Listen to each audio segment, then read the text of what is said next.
Hey everybody. Hope everybody is doing all right. Hey Flash. That's Kendra the Family Soul. I love them. Everybody's hustling. How's everybody doing? Good to see you all.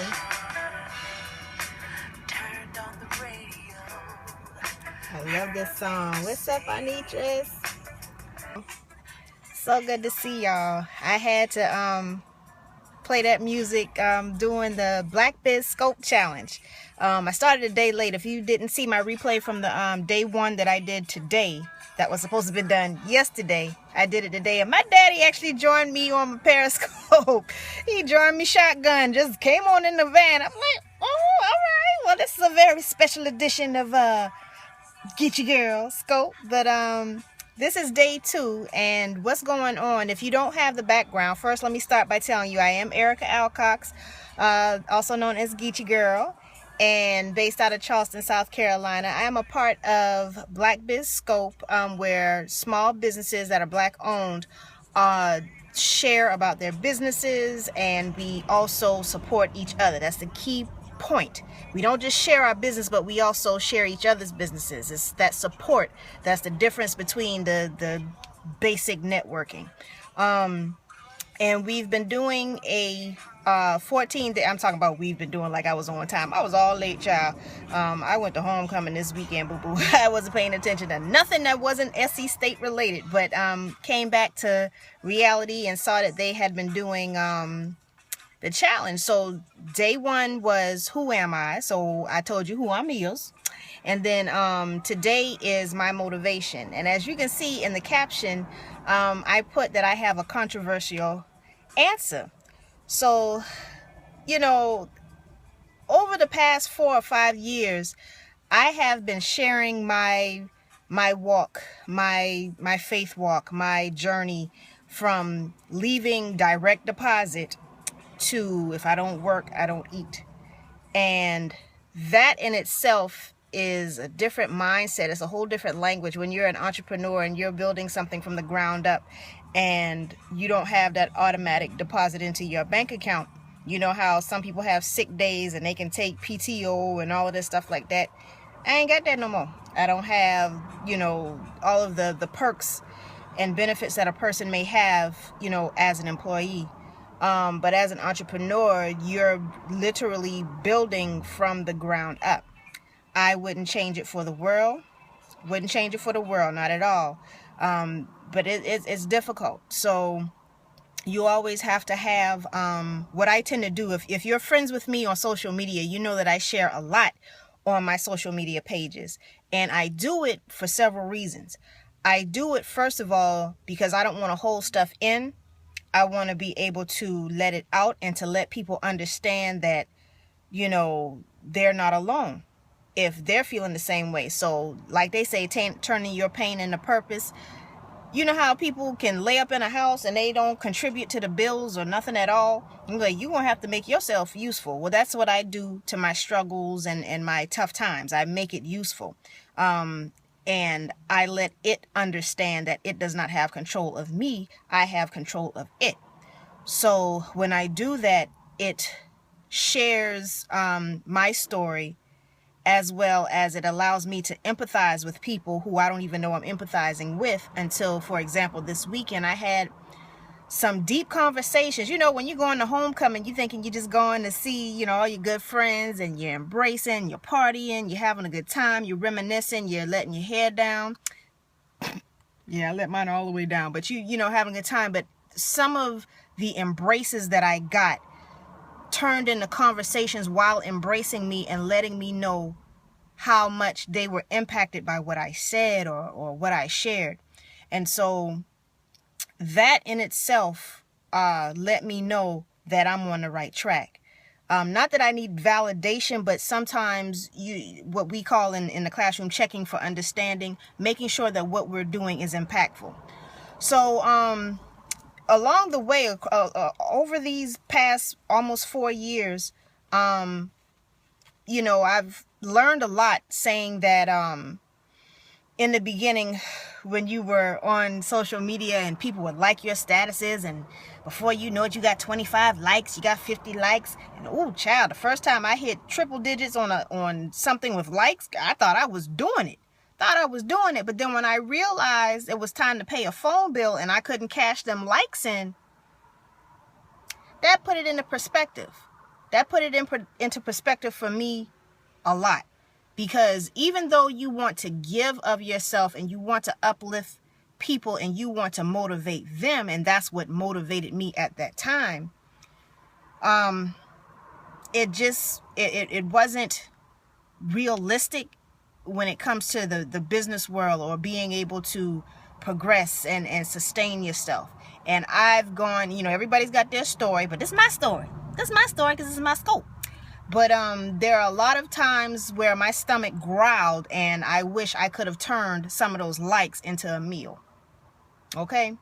That's why I never really got into this whole, Facebook famous or, social media celebrity. That don't matter to me. It don't matter to me.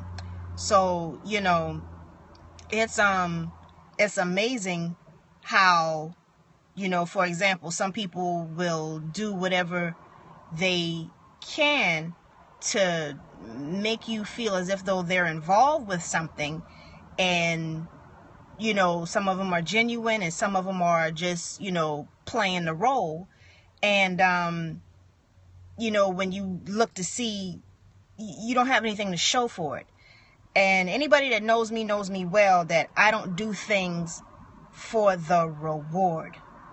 When it comes to the service side of me, I don't do that for the reward. Now, when I get to the business side of it, for example, there are people who I feed because I know they cannot feed themselves and they need a hand up.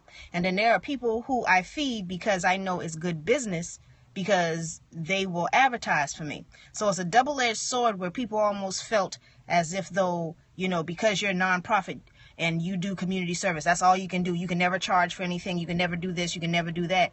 And I had to let people know, I'm like, bruh, listen, I got to sustain myself and I have to sustain my son. So whenever, and I know I'm kind of rambling, but it's all going to come full circle. But when you are putting your life out there to be kind of like, I don't want to say a template because everybody's got to follow their own path, their own drumbeat, their own thing inside of them that makes them, daydream and want to do better. But everybody, how do I say this? Well, I'll put it to you like this. I tell people that inspiration has an expiration.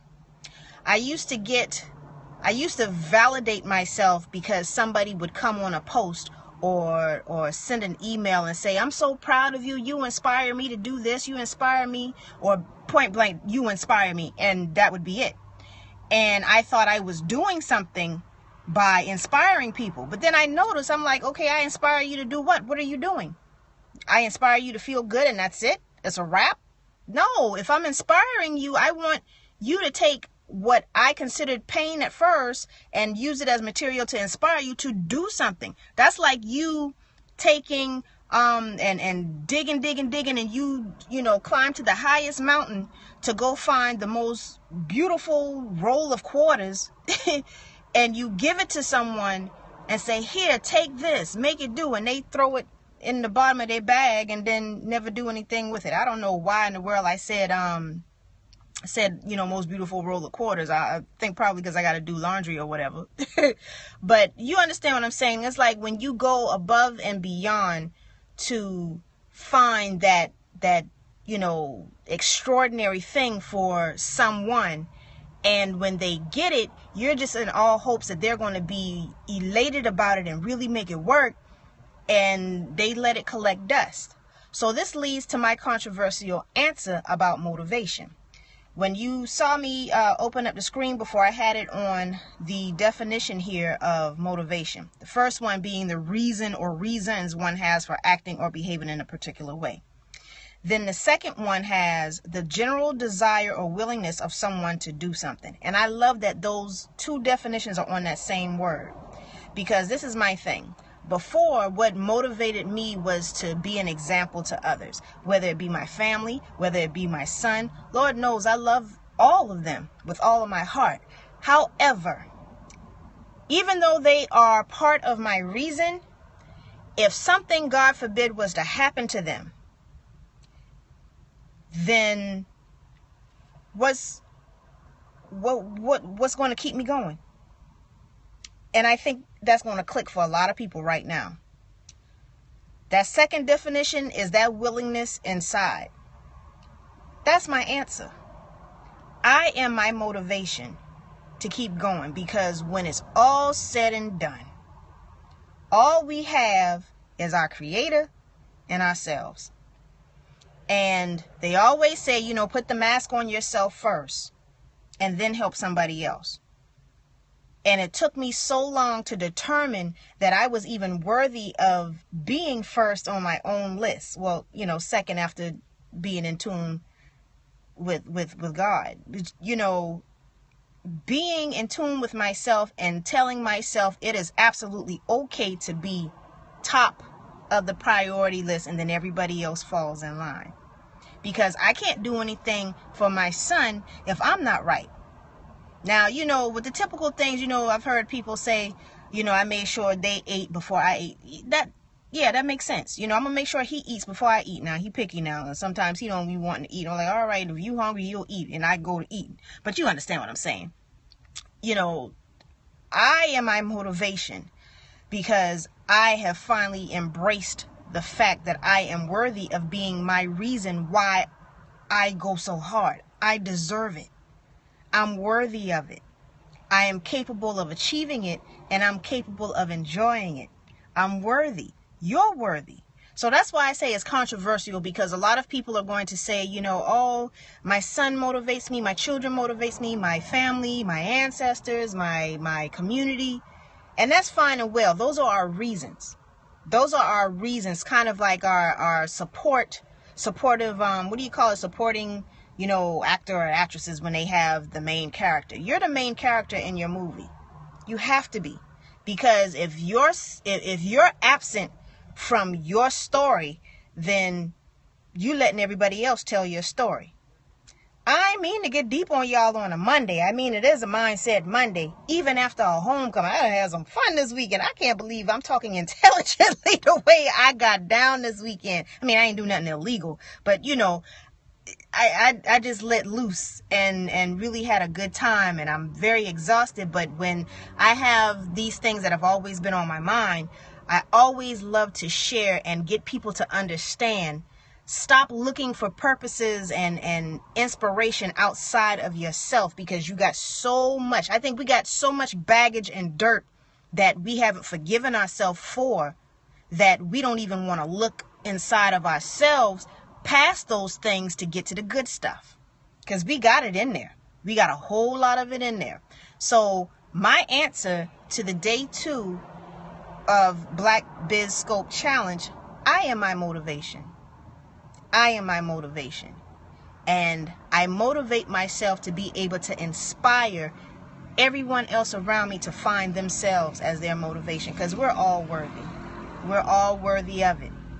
If only we only understood that. So, y'all got my head hurting on a Monday. I'm not supposed to be thinking this deeply, but Lord, it was all good. It was all good. So, if you're catching the replay of this, be your own motivation. Those of you who rock with me every single time, if you're still rocking with me, I appreciate you. I appreciate you. So I'm going to go ahead and get me some rest, because we're going to rock November. And just had I hope y'all go back and catch the replay of my day 1 challenge, because after the scope with my daddy on it, we had a nice conversation. It was like all of these things were supposed to happen. And being a daddy's girl, there's nothing like hearing that, beyond the typical motivation. Oh, you can do anything and everything. Oh, no problem. That's what I do. That's what I do. Beyond that typical, oh, you can put whatever you do, whatever you put your mind to do. I think and I feel that these past 4 years of coming back home after being gone 20 years, and being able to spend this time with my parents, but especially my father, who's always been an entrepreneur my whole life, and having that conversation with him, and for him to see how hard I work, it has opened his eyes to, oh, my baby girl really ain't my baby girl. That's a grown woman doing a businesswoman. And to have that respect from him is just monumental for me. So anyway, gotta go. I gotta go get me a nap because I have not recuperated yet. But I'll see y'all on here again tomorrow. I don't know I forget what the challenge is for tomorrow, but I'll do that. But I'll also do some other scope because I'll be back to my normal self. I'm recuperating because I think over the past from Thursday to Sunday, I think I had a total of 9 hours of sleep. So yeah, we got it in. But anyway, y'all be good to each other. I'm turning it in for the night. Thank y'all for the hearts. Thank you for rocking with me. Thank you for rolling with me. Smooches and red rice. Catch me, Geechee Girl TM, on Instagram. Tell somebody you love them, and you can tell me if you don't have nobody else, because I love you. All right. Peace.